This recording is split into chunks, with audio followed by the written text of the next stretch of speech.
Hello everyone, कैसे हैं आप सभी लोग। आप सभी लोगों का ज्ञानपीठ चैनल में स्वागत है। आज हम कुछ सिंप्लीफिकेशन के क्वेश्चंस करने वाले हैं जो कि बहुत ही इंपॉर्टेंट हैं, कॉम्पिटिटिव एग्जामिनेशन की दृष्टि से बहुत ही ज़्यादा इंपॉर्टेंट हैं, क्योंकि ये क्वेश्चंस जो हैं मेनली रेलवेज़ के एग्ज़ाम में, पुलिस के एग्ज़ाम में, एसएससी जीडी के एग्ज़ाम में और जितने भी कॉम्पिटिटिव एग्ज़ाम्स हैं उनमें कॉमनली पूछे जाते हैं।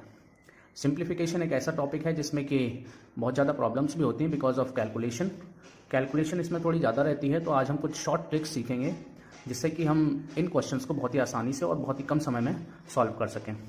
जैसा कि आप सभी देख ही रहे हैं कि जो सबसे पहला क्वेश्चन है उसमें कुछ इस तरह के नंबर्स दिए हुए हैं।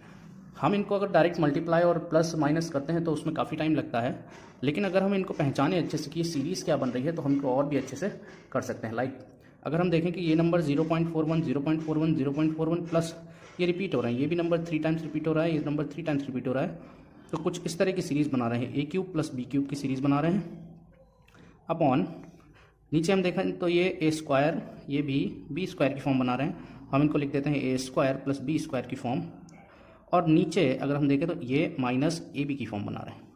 अगर कभी भी इस तरह की फॉर्म में कोई क्वेश्चन फॉर्म हो रहा है तो हम बड़ी ही ईजिली से इन दोनों नंबर्स को, जो भी ये दो नंबर्स दिए हुए हैं लाइक 0.41 प्लस 0.69, अगर हम इनको ऐड कर दें तो 1.10 आंसर आता है, और यही हमारा मेन आंसर रहेगा। बिकॉज हम इनको पहचानना कैसे, इसको शॉर्ट ट्रिक को कैसे हम इजीली अप्लाई कर सकते हैं कि यहाँ पर अगर पॉजिटिव साइन है तो हम इस क्वेश्चन को डायरेक्ट इन दो नंबर्स को ऐड करके डायरेक्ट आंसर निकाल सकते हैं। फ्रेंड्स, अब हम आते हैं अपने दूसरे क्वेश्चन पर। इस क्वेश्चन में हमें कुछ फॉर्मूले सीखने पड़ेंगे जो कि एक्सपोनेंट्स एंड पावर्स के क्वेश्चंस हैं। जैसे कि हम सभी जानते हैं कि ए टू द पावर अगर m है और होल ब्रैकेट में n है तो हम इसको ए टू द पावर mn लिख सकते हैं। अगर किसी भी एक्सपोनेंट्स एंड पावर्स में a to the power m है multiply a to the power n है, दैट मीन्स इनका बेस सेम है, पावर्स डिफरेंट हैं, तो ये जो पावर्स होती हैं इनको हम ऐड कर देते हैं। अब आते हैं हम अपने क्वेश्चन पर। जैसा कि ये क्वेश्चन दिया हुआ है कि 3 टू द पावर 10 दिया हुआ है, मल्टीप्लाई 27 टू द पावर 2 दिया हुआ है, equal to 9 to the power 2 दिया हुआ है, multiply 3 to the power n दिया हुआ है। हम सभी जानते हैं कि ये सिंपलेस्ट फॉर्म में नहीं है अभी, हम इसको सबसे पहले सिंपलेस्ट फॉर्म में करेंगे। इसको 3 टू द पावर 10 लिख सकते हैं, मल्टीप्लाई इसको 3 टू द पावर 3 का होल स्क्वायर लिख सकते हैं, क्योंकि 3 का क्यूब 27 होता है, equal to 3 to the power 2 का होल स्क्वायर लिख सकते हैं, बिकॉज 3 का स्क्वायर 9 होता है, multiply 3 to the power n हो जाएगा।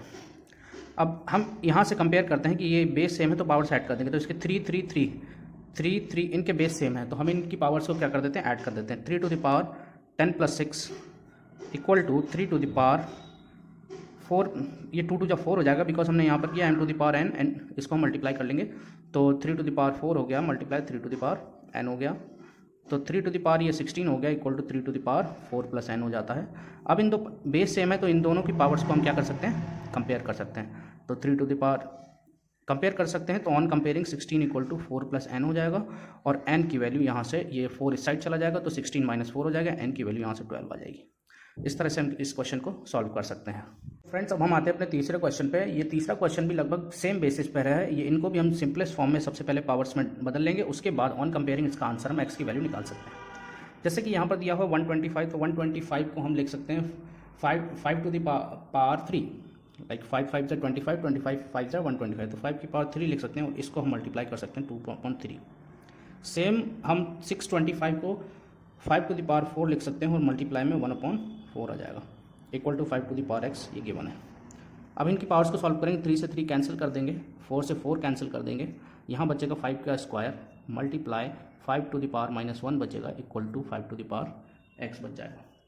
बेस दोनों का सेम है तो पावर्स को हम ऐड कर सकते हैं। ये 5 की पावर 2 - 1 हो गया, यहाँ 5 की पावर x हो गया।